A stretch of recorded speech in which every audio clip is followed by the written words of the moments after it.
நான் படம் பார்த்து முடித்த உடனே மாரி செல்வராஜ் ராம் பக்கத்தில் தான் இருந்தான். ஆனால் நான் மாரி செல்வராஜ் தனியாக கூப்பிட்டேன். ஏன்னா மாரி செல்வராஜ் வந்து அந்த படத்தோட இயக்குனர் மாதிரி அங்கேயும் இங்கேயும் ஓடி அந்த ஏதாவது ஒன்று பண்ணணும்னு சொல்லி துடிச்சிட்டு இருக்கோம். அதே எண்ணம் தான் எனக்கு இருந்தது. நான் மாரியை கூப்பிட்டு கேட்டேன், இவன் ராமுக்கு அவ்வளோ இந்த படத்தை கரெக்டாக கொண்டு போய் சேர்க்குறதுக்கு ஏதாவது ஒன்று பண்ணணும் மாரி செல்வராஜன் ஒன்று. நானும் அதுதான் சார் நினைக்கிறேன். சரி நம்ம என்ன பண்ணலான்னு. இல்லை நீங்கள் என்ன முடிவு பண்ணுறீங்களோ பண்ணுங்கள், நான் என்ன செய்யணுமோ அதை செய்கிறேன் அப்படின்னு சொன்னேன். இப்போ நான் இங்கே ஒரு வேண்டுகோளோடு தான் நான் இங்கே வைக்க வந்திருக்கிறேன். விமர்சகர்களுக்காக, திரைப்பட விமர்சகர்களுக்கு தயவு செஞ்சு இந்த படத்தை எப்படியாவது மக்கள் மத்தியில் கொண்டு போய் சேர்த்துருங்க. உங்களோட பாதம் தொட்டு நான் வேண்டி வணங்கி கேட்டுக்கிறேன். ஏன்னா ராம் மாதிரி ஒரு இயக்குனர் வந்து நமக்கு வேணும், நம்ம தமிழ்நாட்டுக்கு வேணும். இதை தவிர வேறு என்ன சொல்கிறதுன்னு எனக்கு தெரியல. அந்த படம் அவ்வளோ தூரம் பாதித்ததுனால அதிகமாக பேச வரல. எல்லாருக்குமே, இந்த படம் சம்மந்தப்பட்ட எல்லாருக்குமே என்னுடைய வாழ்த்துக்கள். நன்றி.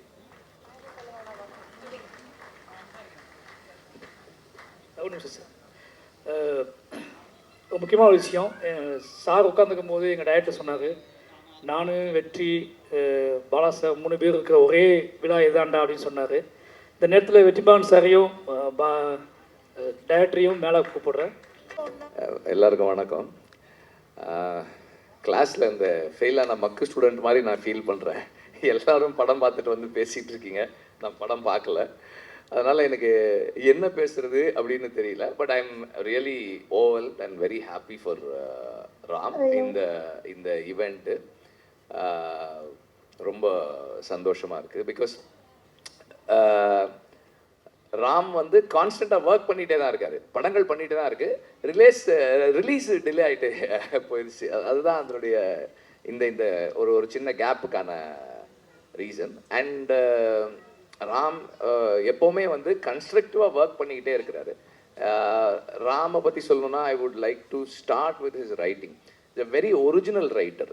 நீங்கள் வந்து ஒரு conventional script format, screen play format, ஒரு act 1, act 2, act 3, what ever, ஒரு ஒரு ஒரு ஒரு ஒரு ப்ரொட்டாகனிஸ்ட் அல்லது ஒரு ஹீரோ இப்படி இருக்கணும், இந்த கேரக்டர் இப்படி இருக்கணும், ஒரு you need an antagonist to finish a film, அப்படி வெவ்வேறு விஷயங்கள் நம்ம யோசித்து எல்லாரும் வந்து ஒரு மாதிரி க்யூரேட் பண்ணுறோம். ரைட்டிங்கை வந்து you you you cook it saying that ஒரு ஸ்ட்ரக்சர் வேணும் அப்படின்னு சொல்கிறோம் இல்லையா, அதுக்கு வெளியே ஒரு ஃபார்மை கிரியேட் பண்ணுறது தான் ராமோட writing. That is very very special and very unique. This is something அது நம்ம வேறு யாராலையுமே அது பண்ணவே முடியறதில்லை. நம்ம ட்ரை பண்ணாலும் நமக்கு வராது. ஒரு செட் பேட்டர்னுக்குள்ளே போகிறோம். அவர் ஒவ்வொரு படமும் ஒவ்வொரு ஸ்டைலில் பண்ணிகிட்டே இருக்கார். இந்த படம் வந்து எனக்கு வந்து ராம் வந்து மிர்ச்சி சிவாவோட படம் பண்ணுறாரு அப்படின்னப்போ வந்து எனக்கு வந்து ஒரு என்ன சொல்கிறது, அது ஒரு பெரிய சர்ப்ரைஸாக இல்லை. எப்படி இருந்தாலும் அது ஒரு ராம் படமாக இருக்கும் அப்படின்றது எனக்கு தெரியும்.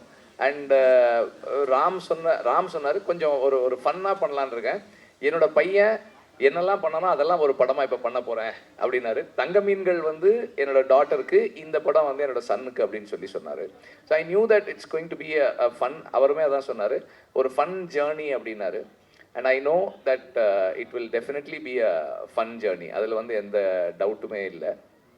And Ram is a great teacher. இதெல்லாம் என்னென்னா நான் ராம் பற்றி என்னுடைய இது சொல்கிறேன். இந்த படத்தோட சம்பந்தமானது இல்லை, but about Ram, this is a stage for Ram. அதனால் நான் சொல்கிறேன், ராம் வந்து is a very great teacher.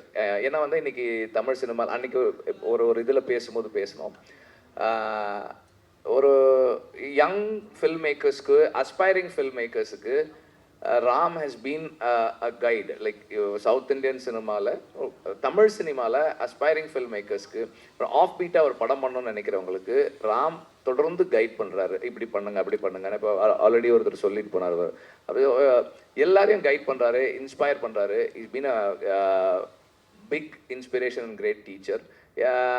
I have an institute. அதில் வந்து ஸ்டூடெண்ட்ஸ் கிட்ட வந்து அந்த கொஸ்டினர் ஃபில் பண்ணி கொடுக்க சொல்கிறோம். அதில் அந்த ஒரு பேப்பர் வந்து கிரியேட்டிவ் பேப்பர். அந்த கிரியேட்டிவ் பேப்பரில் இருக்க கொஸ்டின், உங்களுக்கு பிடிச்ச டைரக்டர் தமிழ் சினிமாவில் யார் அப்படின்னா 50%லேருந்து 60% வரைக்கும் ராம் தான் சொல்கிறாங்க. So he is an inspiration for a generation of aspiring film makers. So அந்த அளவுக்கு அவருடைய படங்கள் தாக்கத்தை ஏற்படுத்தி இருக்கு. இந்த படமும் அதுபோல் ஒரு தாக்கத்தை ஏற்படுத்தும் நான் நம்புகிறேன். நன்றி. அண்ட் இந்த ஃபோட்டோகிராஃபுக்கு இந்த ஈவெண்ட்டுக்கு நன்றி, மாரிக்கும் நன்றி. ஏன்னா வந்து பாலுமகேந்திரா சாருடைய அசிஸ்டன்ஸு நாங்கள் பொதுவாக அப்படி ஒன்றா சேர்றதுக்கான சந்தர்ப்பங்கள் இப்போ ரொம்ப குறைஞ்சிருச்சு சார் இல்லாத நேரத்தில்.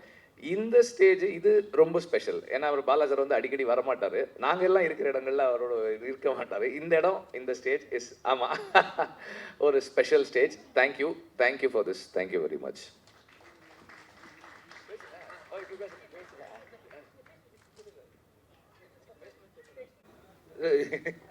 இல்லை, இந்த மூமெண்ட் பற்றி பேசுகிறேன். பாலாண்ணா வந்து எனக்கு காலேஜ்லேயும் சீனியரு, சார்ட்டையும் சீனியர். வெற்றி வி ஒர்க் டுகெதர். எனக்கு தெரிஞ்சு நாங்கள் 2007 கிட்டத்தட்ட 20 வருஷத்தில் 3 பேர் சேர்ந்து ஒரே இடத்துல இதான் முதல் நாள் நினைக்கிறோன்னு நினைக்கிறேன். அண்ட் ஐ விஷ் இது வந்து ஒரு எங்களுடைய மாஸ்டர் பாலுமகேந்திரா சாரினுடைய நிச்சயங்கள், இல்லாட்டி அவர் போட்ட ரோட்டில் நடந்துருக்க 3 பேர். ஸோ பாலுமகேந்திரா சார் இதை பார்த்தோன்னா I think will be very ஹாப்பின்னு நம்புகிறேன். And I think will be seeing us from somewhere. Thank you. அப்புறம் பாலுமகேந்திராவுக்கு ரொம்ப பிடிச்ச, அவரோட அசிஸ்டன்ஸில் ரொம்ப பிடிச்ச ஃபில்ம் மேக்கர் வந்து ராம் தான். தேங்க்யூ.